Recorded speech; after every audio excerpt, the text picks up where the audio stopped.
Greetings, everyone. I'm Del Hungerford, in case you haven't figured that out already. And I'm here on a cold winter Idaho day, all bundled up, to talk about the new course that I did in August. It actually started out as a challenge. It's called Healing at the Cellular Level Challenge. And I turned it into a course.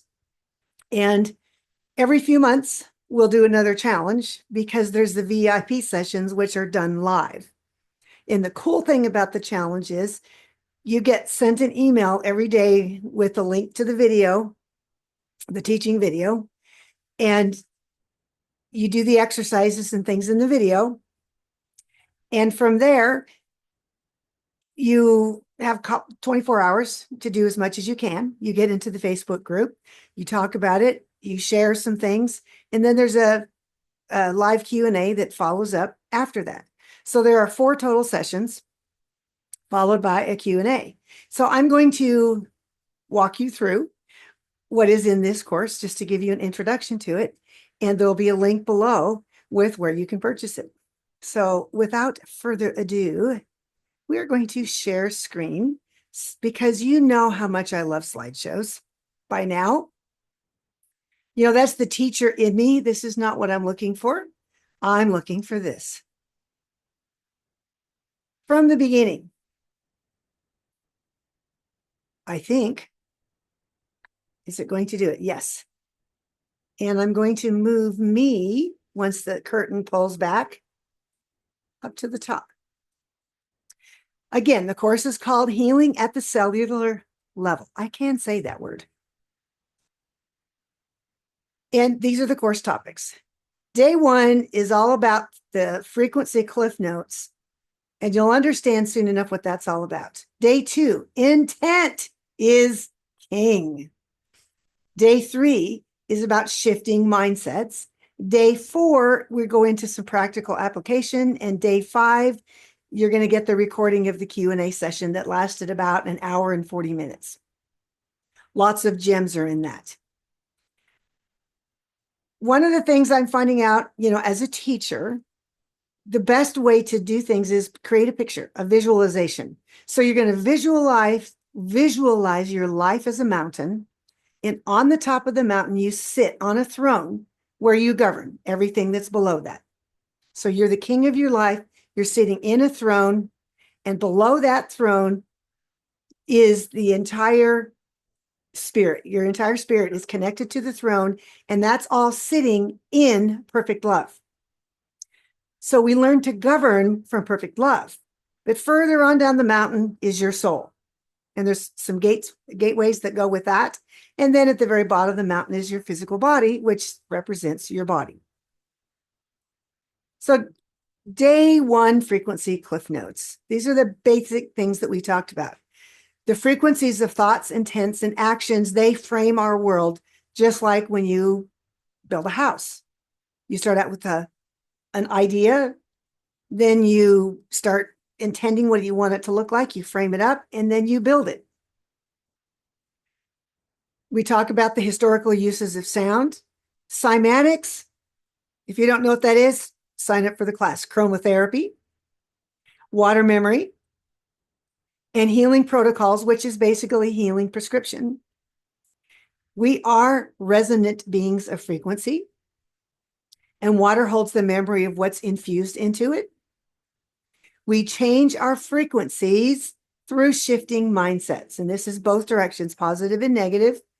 Motions and actions also create a frequency. And then we talk about creating a bench of 3, which is a trifecta, and I'll explain a little bit more here how that works. I'm just giving you the nuts and bolts.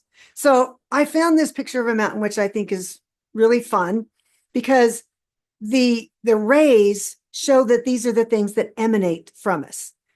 So imagine at the very top, you see the word love in red, and in that is your throne where you govern your life. And you can see absolutely everything from this position. Then your spirit is sitting in the midst of all that.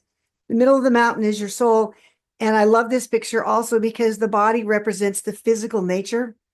This represents all the physicalness of what we do. Your body, your house, your cats. whatever you have. Those are the things that we see with our physical eyes. They represent our physical senses. Day 2 is all about the power of intention. Through the power of the imagination, we have 3 sets of gateways that are in the spirit, the soul, and the body, and we can govern from any of them at any given time, depending on what's going on in your thought river. So in your mind, you have a thought river where life and death are in the power of the tongue. We don't realize the power of our words. We govern our being, our spirit, our soul, and our body from various positions on the mountain of our life, depending on, what's going through our brain. We carry memories in our epigenetics. That's including all of our ancestral stuff. And scientists are now saying that you can reprogram your DNA by changing your mindsets. So here are the gateways on our life's mountain. Cute little picture. The throne of your life sits on top, and we function from the inside out because the heart is representing where that perfect love sits. And you see at the top, you've got the spirit, the soul, and the body. And so these spirit gates, the fear of God and reverence are really the same thing. And one of the things that I found out, it doesn't really matter what your belief system is, but we have to believe that there's something higher than us. We aren't end all and be all. We have a divine creator that works with us. So when you see these things like worship and prayer and faith and hope, we can pray to anything. We can worship to anything. But in this case, when we're doing something from that position of perfect love, it's going to be pure because perfect love is pure. Then in the soul gates, you have your conscience, your reason, your imagination, your mind, your emotions, your choice, and your will. And if you just think that those all doorways or gateways at that level of the mountain, then the body, obviously, you have see, hear, smell, taste, and touch. And this is the thing that I found out. I did my own research many years ago because I had issues. I wanted what's causing these problems.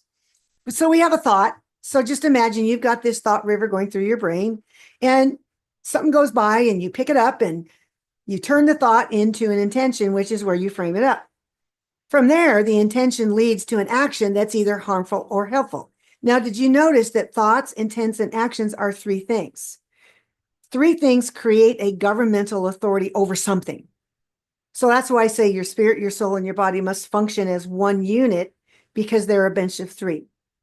So your thoughts, intents, and actions, your spirit, your soul, your body are many forms of government.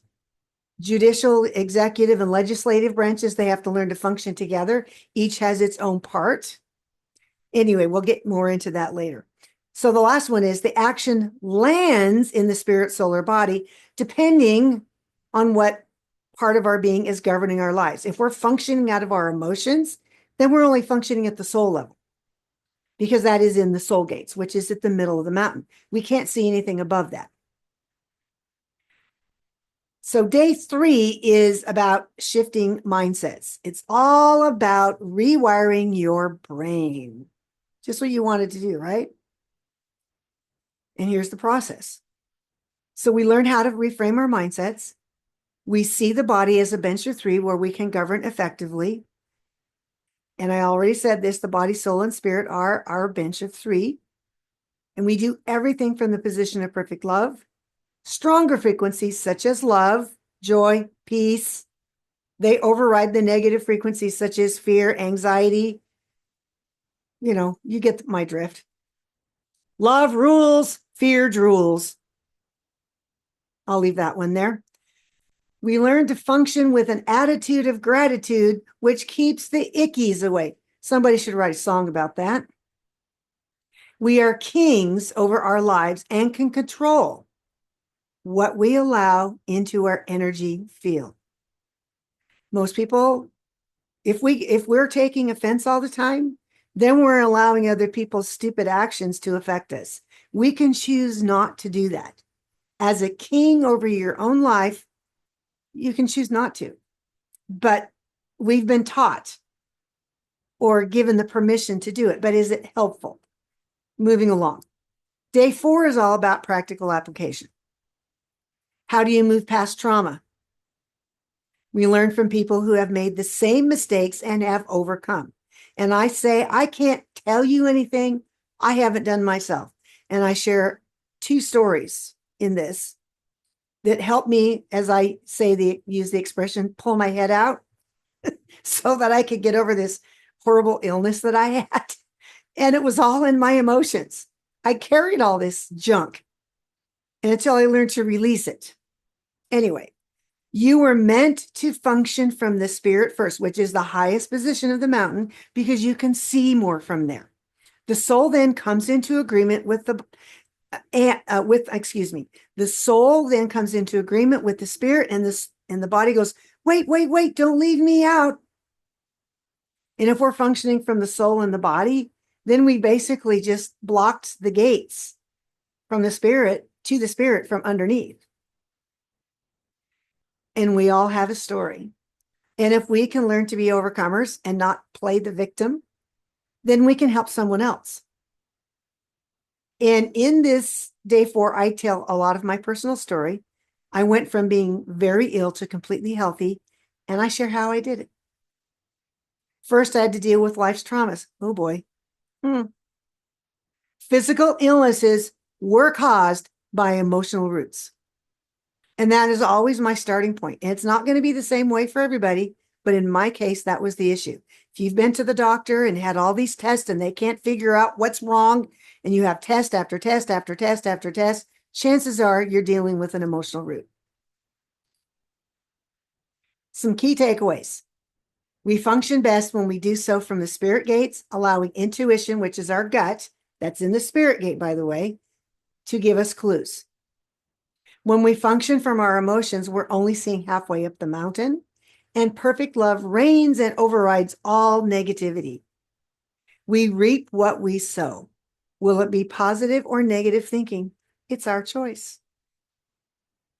Remember, choice is in the soul gate. Our physical body reacts to our emotional state. I cannot stress enough. If you're always living in fear or anxiety, or letting whatever world circumstance or family circumstance get to you, it's going to eventually settle in your body. It takes practice with patience and perseverance to change mindsets. Many people give up way too soon, including myself. Been there, done that, bought the t-shirt, and even wore it. We cannot be ruled by life circumstances. If we are, then we're not going to be very healthy people emotionally or physically.